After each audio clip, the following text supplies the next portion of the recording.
Shalom. Barakatah Yahweh. Barakatah Yahweh Shai. Call Halayma Yahweh. Bahashem Yahweh Shai. Bahashem. Urkakadash. All praises be to the Most High, Yahweh, in the name of His Son and our Lord and Savior, Yahweh Shai, to the 144,000. Double honor and respect to the apostles and elders of Great Millstone. Coming back at you with another lesson on any given 24 hours, we can see a major transition. So what do I mean by that? Federal law can mandate martial law on any given day, where we're going to see internment facilities become operational, operating 24 hours a day, 7 days a week, shipping stations, troop checkpoints at every major intersection leading in and out of the major cities, establishing checkpoints along the major arteries going in and out of these cities. So there's a video that I want to play, and this video is fair use under the Copyright Act of 1976, under Section 107. Let's play the video and let's talk about it. Let's continue. That's the only reason. And to give it up and not insist on other changes is suicide. The Iranians are too smart. They said, correct me if I'm wrong, but the statement is, if America bombs us, we hit Israel with everything we have, because we treat Israel as an extension of America. We don't separate the two. If Israel attacks us, we hit the American bases, because Israel and America are the same. Our target deck will not change. If you want a war with us, we'll bomb the same targets regardless of who starts the war. That's just the truth. That's what the Iranians have said. And I believe them. I believe them. I believe that if the United States bombed Iran, Tel Aviv would be turned upside down that night. So there's no best case scenario for Israel. There's no. Israel's in an existential crisis of its own making by defining Iran as the greatest threat in the world to Israel, and therefore a threat that needs to be taken out. They've basically allowed for only one solution that's politically acceptable, but that's a solution they can't execute, they can't achieve. So they have a political problem. Donald Trump is fortunate that he hasn't painted Iran into that corner yet. Iran right now is purely a nuclear problem. Marco Rubio is trying to make it a ballistic missile problem. But I think that the more the Iranians just say, look, we don't want a war. But the only reason why we're here today is because we have these missiles that you're scared of, and we're not giving them up. If you want us to give them up, you have to not only pull all your aircraft carriers away. Here's the deal. This is what I would tell them. We'll take our missiles off of frontline status and put them in storage spaces. You take your aircraft carriers and put them into port. And then as you decommission your aircraft carriers, we'll decommission our missiles. Meanwhile, we want inspectors on the ground in Israel making sure that all of their airplanes have been throttled down so they can't fly long distances. We don't want any Israeli aircraft that can reach Iran. And what reach Iran means they can't fly into Iraq and fire their standoff missiles. So you eliminate Israel's long-range strike capability verifiably. You eliminate your ability to, and then we'll get rid of the missiles. Fair's fair, right? Because anything else is just setting Iran up to be destroyed. The only reason why Iran exists today is because of its long-range ballistic missile program. That's it. That's the only reason. And to give it up and not insist on other changes is suicide. The Iranians are too smart. Yeah, and I mean, when you look at what happened during the Arab Spring uprisings, these nations like Libya, and it's the northern African nations, Libya, Egypt, just to name a couple, the Arab Spring, CIA was able to go in there and just cause all kinds of confusion and coups and set up puppet leaders. We saw the fall of Omar Gaddafi. You see, then you had the uprisings in Iraq.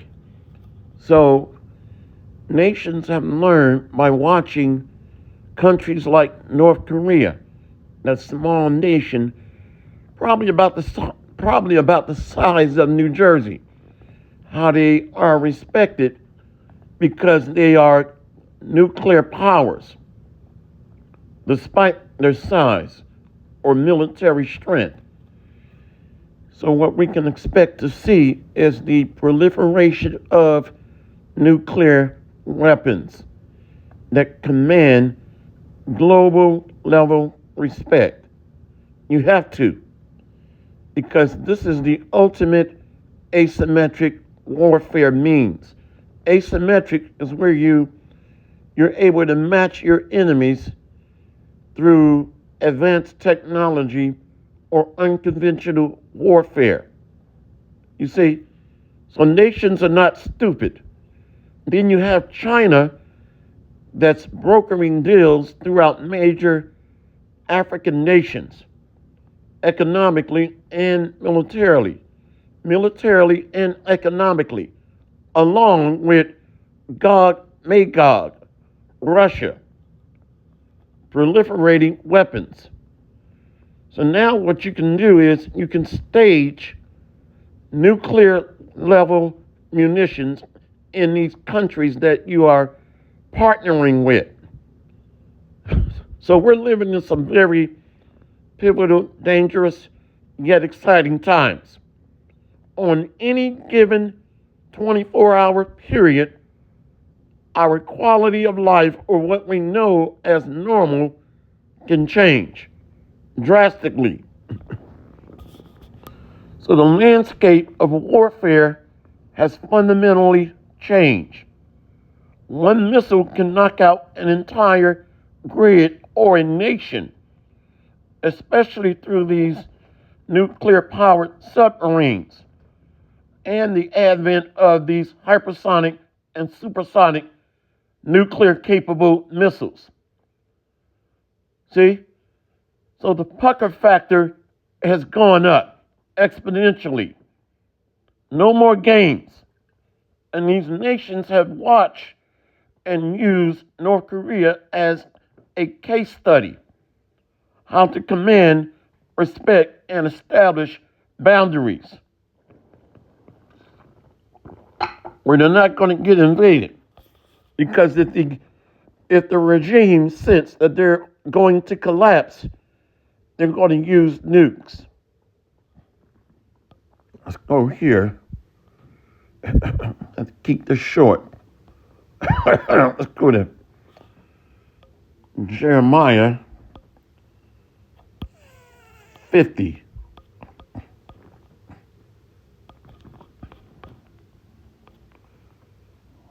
Look at Jeremiah chapter 50. Let's go up.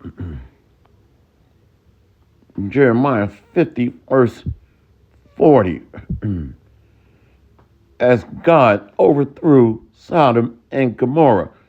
So this is talking about Yahweh, the God of Israel, the God of Abraham, Isaac, and Jacob.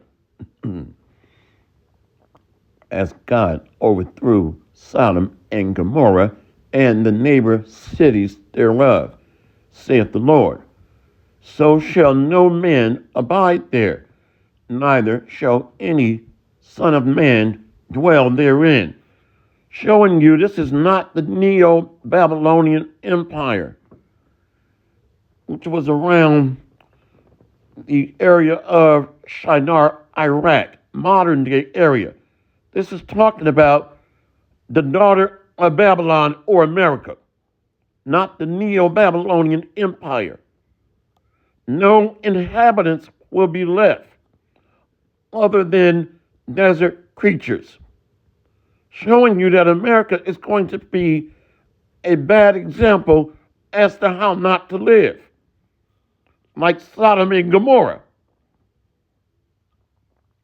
as God overthrew Sodom and Gomorrah, and the neighbor cities thereof, saith the Lord. So shall no man abide there, neither shall any son of man dwell therein. Behold, a people shall come from the north, and a great nation, and many kings shall be raised up from the coast of the earth. So this is the Eastern Bloc nations, or more specifically, the BRIC nations. You have Brazil, Russia, India, China, South Africa, and now many other African nations are joining them. Russia is leading the charge. The captain, Russia, God Magog. So there's an assembly of great nations. Iran and Russia are linked at the hip. The Lord is stirring up the Medes. Behold, a people shall come from the north, and a great nation, and many kings shall be raised up from the coast of the earth. They shall hold the bow and the lance. They are cruel and will not show mercy. Their voice shall roar like the sea, and they shall ride upon horses, every one put in array, like a man to the battle against thee, O daughter of Babylon. See, that's America. King David was talking about America. Remember, O Lord, the children of Edom, O daughter of Babylon, who are to be destroyed. He says, remember. That is a catechism or a catchphrase for regeneration, reincarnation. Remember, the Edomites helped the ancient Babylonians take down Jerusalem. So they're back for their judgment.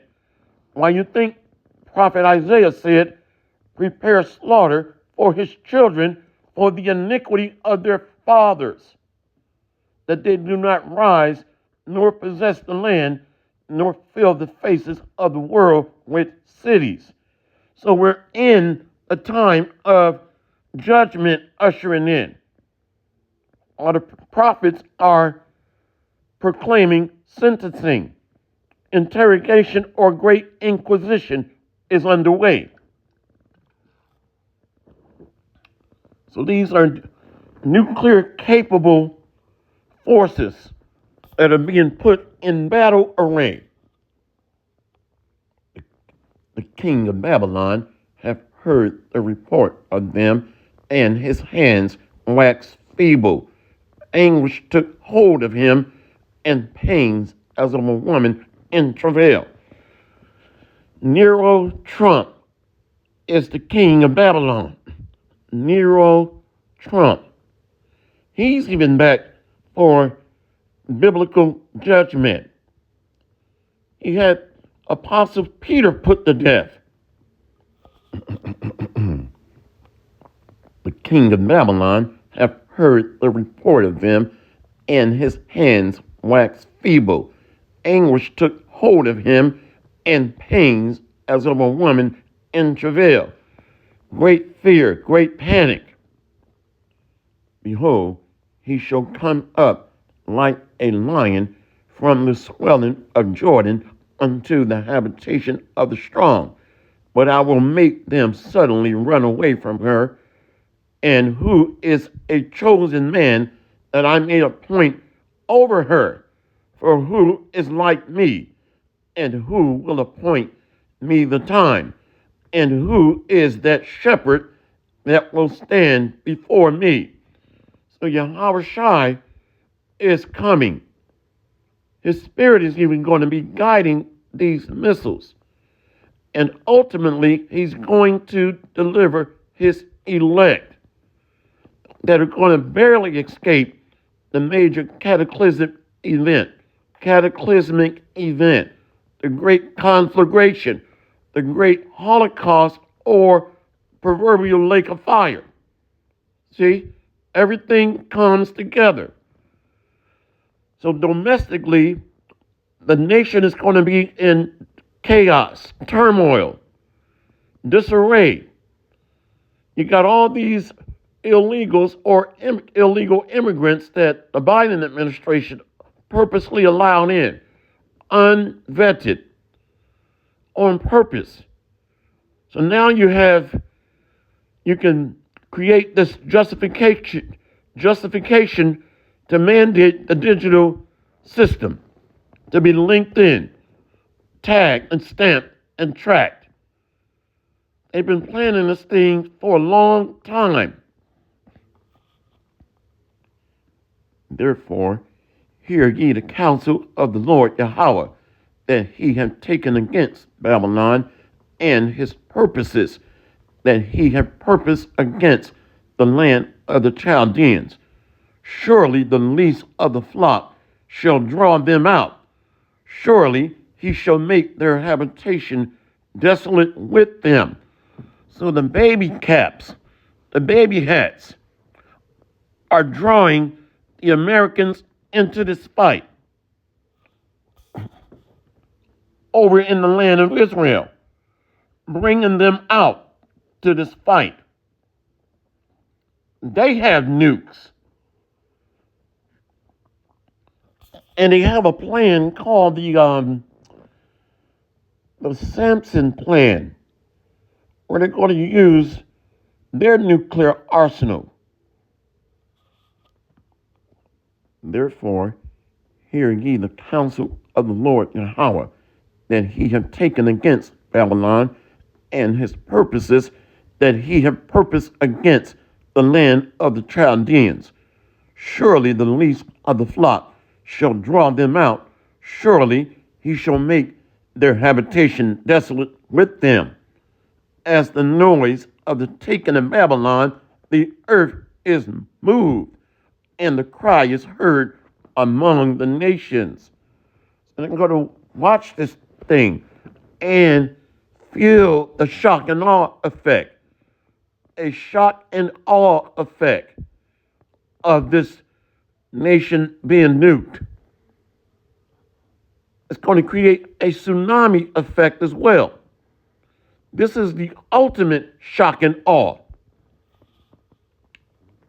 As the noise of the taken, at the noise of the taken of Babylon, the earth is moved, and the cry is heard among the nations. Nuclear attack from these BRICS nations, led by Russia, with its sidekick, Iran, and China is joined unto them, along with North Korea. Don't forget, India has nukes as well. Let's go to let's close out here. Can't make this long. Let's go here to Jeremiah 50 and 45. I'm going to look up the least of the flock. Flock, Sion, the least.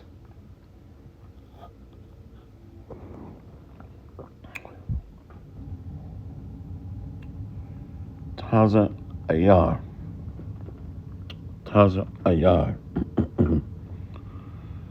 Least, little, youngest.